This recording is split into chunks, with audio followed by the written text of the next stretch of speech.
India has crossed a major global economic milestone by overtaking Japan to become the world's fourth largest economy. को पछाड़कर भारत अब चौथे number की अर्थव्यवस्था बन गया है और इसी के साथ इतिहास रच दिया है भारत ने। जीडीपी के मामले में जापान से आगे निकल गया है भारत। जनवरी 2026 से ऑस्ट्रेलिया सभी 100% भारतीय सामानों पर जीरो टैरिफ लगा देगा, यानी भारतीय निर्यात अब पूरी तरह से ड्यूटी फ्री हो जाएंगे। इससे पहले न्यूजीलैंड के साथ मुक्त व्यापार समझौता यानी एफटीए फाइनल हुआ है। इसमें न्यूजीलैंड ने भारत के सभी सामानों पर जीरो ड्यूटी देने का वादा किया। तो इंडिया हमारे पड़ोस में, जो कि कुछ वक्त पहले एक सर्वाइवल की जंग में चला गया था, एग्जिस्टेंशियल थ्रेट फेस कर रहा था प्रेसिडेंट ट्रंप की तरफ से 50% टैरिफ के बाद, India has overtaken Japan to become the world's fourth largest economy. Bharat की इकोनॉमी जो है वो वर्ल्ड नंबर 4 पे जो है आ चुकी है और उन्होंने जापान को भी पीछे छोड़ दिया है। तो ये चाहिए था कि उसकी एक्सपोर्ट्स और उसकी इकोनॉमी जो है वो मुनहदिम हो, कोलैप्स हो जाती, लेकिन हुआ क्या, एक्सपोर्ट्स तो बढ़ गई और वो भी अमेरिका को। बाकी एक्सपोर्ट्स की तरफ अभी बात नहीं। तो इंडिया में डिस्कशंस चल रहे हैं, जो सीरियस डिस्कशन हो रहे हैं उसमें एक डोनाल्ड ट्रंप की बहुत क्रिटिसिज्म हो रही है। कह रहे हैं कि it is a good opportunity for India to reform its own economy. ये भी एक मौका है, ठीक है। नमस्ते दोस्तों, भारत वन हिंदुस्तान में आपका स्वागत है। आज पूरी दुनिया हैरान है। Trump tariff, global trade pressure और जियोपॉलिटिकल टेंशन के बावजूद भारतीय जीडीपी जापान को पछाड़कर दुनिया की 4th लार्जेस्ट इकोनॉमी बन चुका है और यही बात पाकिस्तानी मीडिया को सबसे ज़्यादा परेशान कर रही है। वहाँ सवाल उठ रहे हैं, जो मुल्क हमारे साथ आज़ाद हुआ वह हमसे इतना आगे कैसे निकल गया? इसका जवाब सीधा है, economic reform plus policy stability plus long term vision. प्रधानमंत्री नरेंद्र मोदी के नेतृत्व में भारत ने इंफ्रास्ट्रक्चर इन्वेस्टमेंट, डिजिटल इकोनॉमी और मैन्युफैक्चरिंग पुश पर फोकस किया। Make in India, PIL scheme और स्टार्टअप इकोसिस्टम ने भारत को इंपोर्ट डिपेंडेंस इकोनॉमी से निकालकर प्रोडक्शन लेड ग्रोथ मॉडल की तरफ मोड़ा। GST, इंसॉल्वेंसी और बैंकक्रप्सी कोड और बैंकिंग सेक्टर रिफॉर्म ने इकोनॉमिक को फॉर्मल और ट्रांसपेरेंट बनाया। आज UPI, डिजिटल पेमेंट और फाइनेंशियल इंक्लूजन भारत को एक टेक्नोलॉजी ड्राइवन इकोनॉमी बना रहे हैं। यही वजह है कि ट्रंप टैरिफ जैसे ग्लोबल शॉक्स भी भारत की इकोनॉमिक ग्रोथ मोमेंटम को नहीं रोक पाए और यही सच्चाई आज पड़ोसी देश के मीडिया को सबसे ज़्यादा चुभ रही है कि भारत ने कंप्लेंट नहीं कैपेबिलिटी पर काम किया और नतीजा साफ है। आज भारत जापान को पछाड़कर दुनिया की 4th largest global economy power के रूप में सामने आया है।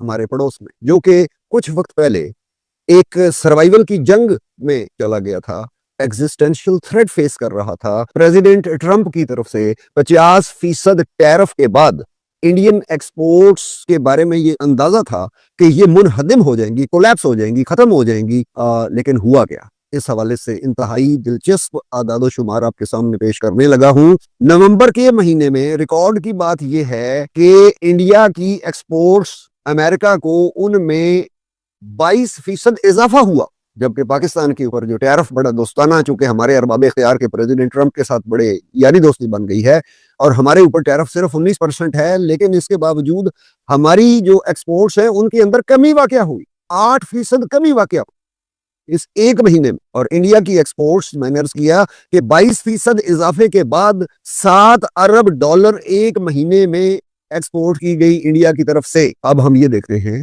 कि इंडिया में 50% टैरिफ के होते हुए भी, जबकि तवक्को दुनिया में ग्लोबल मार्केट्स में ये थी कि इंडिया कोलैप्स कर जाएगा और खुद मुख्तारी का जो उसको एक जोम है वो टूट जाएगा, क्योंकि वो ग्लोबल साउथ के साथ भी अपना ताल्लुक रखे हुए है, वो रशिया के साथ अपने ताल्लुकात को जो पहले ही स्ट्रेटेजिक बहुत डेप्थ है उसको मजीद मजबूत कर रहा है।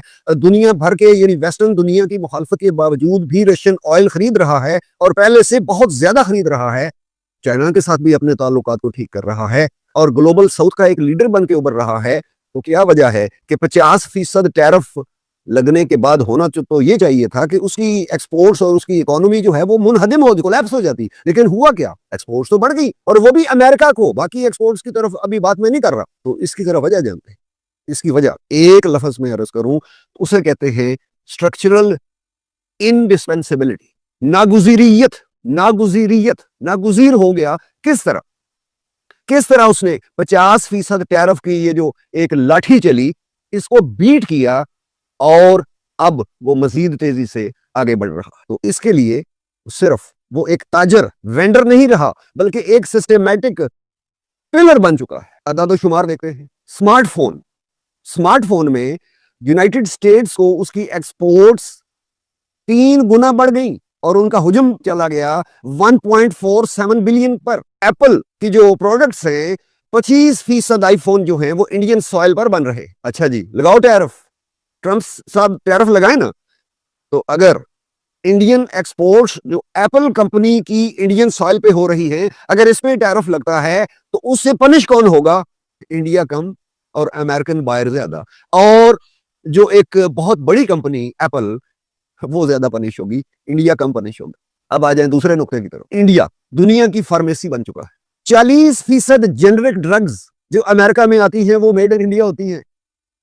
और अगर उन अद्वियात के ऊपर टैरिफ 50% ट्रंप साहब आयद करते हैं तो चंद हफ्तों में अमेरिका का हेल्थ केयर सिस्टम कोलैप्स कर जाएगा। लगाएं 50% टैरिफ? नहीं लगा सकते, क्योंकि आपकी सर्वाइवल आपके हरीफ की प्रोडक्शन पर डिपेंड करती है। अब आ जाए टेक्नोलॉजिकल बात, टेक शिफ्ट इसे कहा जा रहा है, और वो ये है कि जब दुनिया में अमेरिका के वीजे के लिए, पाकिस्तान की बात करें, लोग क्या क्या नहीं कर रहे, इसकी तफसील मैं क्या जाऊं, आप भी जानते हैं कि अमेरिकी वीजा के लिए पाकिस्तान और दुनिया भर में लोग क्या क्या करते हैं। और ट्रंप ने एक बहुत बड़ा जुर्माना आयद एक लिहाज से किया इंडिया को पनिश करने के लिए, कि इंडियन के लिए वो जो एक एक्सपर्ट्स इंडियन जो हैं उनको जो H1B वीजा कैटेगरी है उसके लिए $1,00,000 की फीस आयद करनी है। जी इंडिया चीख पड़ेगा। और जाहिर है कि जब ये खबरें आई, दुनिया के हर बंदे ने ये कहा कि इंडिया तो चीख पड़ेगा, इंडियन एक्सपर्ट्स जो हैं वो तो जा नहीं सकेंगे। $1,00,000 कौन, ये बहुत ज्यादा पैसे। लेकिन हुआ क्या, जरा इस पैराडॉक्स पे गौर करें। अमेरिकन 3 अजीम तरीन कंपनीज ने कहा इंडिया से कि हमें इंडिया में आने दो, लिहाजा आपके एक्सपर्ट्स जो हैं वो सिएटल में या अमेरिकन दूसरे शहरों में ना आए, हम आ रहे हैं। और इन 3 कंपनियों के कितने मुआहदे हुए? $67 बिलियन। तो वो अपने डिजिटल ब्रेन को इंडियन साइल पे लेके आ रहे हैं। ये को मजाक नहीं है, ये को आम बात नहीं है। हमारे यहाँ कोई हैवी इंडस्ट्री नहीं मिली, हमें बाहर से पैसे मिल रहे थे, हम इंपोर्ट्स करके इंपोर्ट डिपेंडेंट हो गए। उन्होंने इंपोर्ट डिपेंडेंसी नहीं की, उन्होंने कहा हम अपने पाँव पे खड़े होंगे। उन्होंने पहले 20-30 साल जो है वो अपने पाँव पे खड़े होने में लगा दिए, जिसकी वजह से उनकी रेट ऑफ ग्रोथ जो था वो स्लो था। मनमोहन सिंह ने फिर ये 1991 में प्राइवेटाइजेशन की पॉलिसी शुरू की और अबाउट टर्न किया, और वहाँ से फिर इंडिया का रेट ऑफ ग्रोथ जो है वो बढ़ना शुरू हुआ। इंपोर्ट्स जो हैं वो आने शुरू हुए, टेक्नोलॉजी ट्रांसफर शुरू हो गए, मार्केट बढ़नी शुरू हो गई, एक्सपोर्ट इकोनॉमी बढ़नी शुरू हो। बड़ा फ्लक्स है, अनसर्टेनिटी काफी देर तक रहेगी। जब डोनाल्ड ट्रंप को इलेक्शन की जब मोड में आएंगे, वो मिड टर्म तक मुझे लगता है ऐसे ही चलते रहेगा, अनलेस अमेरिका में इन्फ्लेशन एकदम हाई हो जाए। 4% के करीब अगर बढ़ने लगा इन्फ्लेशन और अनएम्प्लॉयमेंट अगर बढ़ने लगा। अमेरिका में एक क्या कहना चाहिए, एक कहावत है कहिए, या एक रूल ऑफ थंब है, वो ये है कि अगर मिजरी इंडेक्स 10% होता है तो प्रेसिडेंट इलेक्शन हार जाता है, और misery index is unemployment plus inflation. तो अगर आप जॉर्ज H. बुश को देखते हैं, जो एक ही टर्म के प्रेसिडेंट थे, उन्होंने जंग जीती थी इराक के खिलाफ, बहुत सक्सेसफुल मिलिट्री कैंपेन, उसके बावजूद वो इलेक्शन हार गए थे। वो इलेक्शन इसलिए हार गए थे कि अनएम्प्लॉयमेंट और इन्फ्लेशन दोनों मिला के वो 11% के ऊपर चला गया था। अभी जो सिचुएशन है, it is not very bad. Unemployment is 4.3 और इन्फ्लेशन इज 2.7, तो 7% पे है मिजरी इंडेक्स। लेकिन अगर मिजरी इंडेक्स बढ़ता है, 8-9% हो जाता है, तो परेशानी होने लगेगी और बुरी तरह वो हार जाएंगे मिड टर्म इलेक्शंस, यानी दोनों हाउस और सेनेट। और उस सूरत हाल में तो फिर वो he'll become a lame duck president totally. आखिरी 2 साल जैसा ओबामा के बेकार गुजरे, इनके भी बेकार गुजरेंगे, because he will not be able to do anything अगर डेमोक्रेट्स हाउस और सेनेट जीत जाए। तो आई थिंक कि इंडिया शुड स्टे पुट, थोड़ा स्लो मोशन में आ जाए हर चीज, क्योंकि in the long run good relation